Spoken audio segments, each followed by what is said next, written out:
হুম। Sir এই যে এদিকে রয়েছে 250 গ্রাম পাট বীজ, আপনি বলেছিলেন 250 গ্রাম পাট বীজ, বীজটা একটু খারাপ থাকার জন্য আমি আরও 50 গ্রাম মিশিয়ে দিয়েছি। আমার সন্দেহ হচ্ছিলো যে এই বীজটা বেশি একটা ভালো না বলে 50 গ্রাম মিশিয়ে দিয়েছি, অর্থাৎ 300 গ্রাম পাটের বীজ। আর এই যে এক সাইডে দেখতে পাচ্ছেন এটা হচ্ছে 1 কেজি বালি, যেটা আপনি বলেছিলেন 1 কেজি বালির সাথে 250 গ্রাম পাটের বীজ, আমি সেই জায়গায় 300 গ্রাম নিয়েছি। তো এখন এই 250 গ্রাম পাটের বীজের সাথে 1 কেজি বালির সাথে আমরা এটাকে ভালো করে মেশাবো। স্যার আপনি একটু দেখে নেবেন, আমি সুন্দর করে মেশাবো।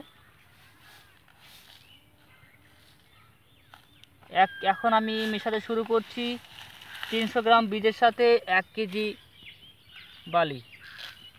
স্যার আপনি দেখবেন আমি সুন্দর করে মেশাচ্ছি। এটা যতক্ষণ খুশি যতবার মেশানো যায় তত ভালো, কারণ এটা বুঝতে হবে বালি খুব একটা ওয়েটি জিনিস আর পাটের বীজ খুবই হালকা জিনিস, সেহেতু যতক্ষণ না মিশ্রণটা ভালো করে মিশে যায় ততক্ষণ মেশাতে হবে।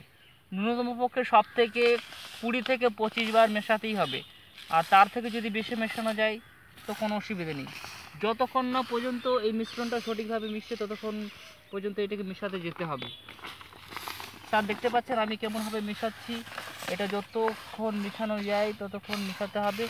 এইভাবে করে 20 থেকে 25 বার যত খুশি মেশাতে হবে। স্যার আপনি দেখতে পাচ্ছেন আমি মেশাচ্ছি।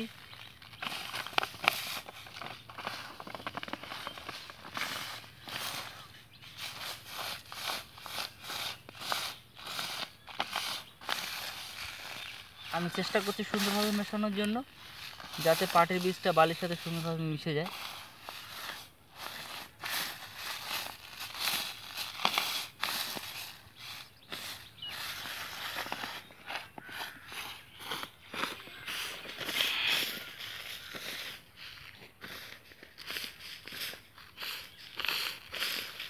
এই বন্ধ পুশ করবি কিন্তু, হ্যাঁ স্যার এই যে দেখতে পাচ্ছেন আমি পাটের বীজটা বালির সাথে ভালো করে মিশিয়ে নিয়েছি। আমি তবুও গামলায় নিয়ে ভালো করে মেশাচ্ছি যাতে আরও বীজটা ভালো করে মিশে যায়। আপনি দেখতে পাচ্ছেন স্যার আমার হাতে, আমি এখন এটা বীজটা বোনার জন্য আমি রেডি হয়ে গেছি। আমি এখন বুনতে শুরু করব।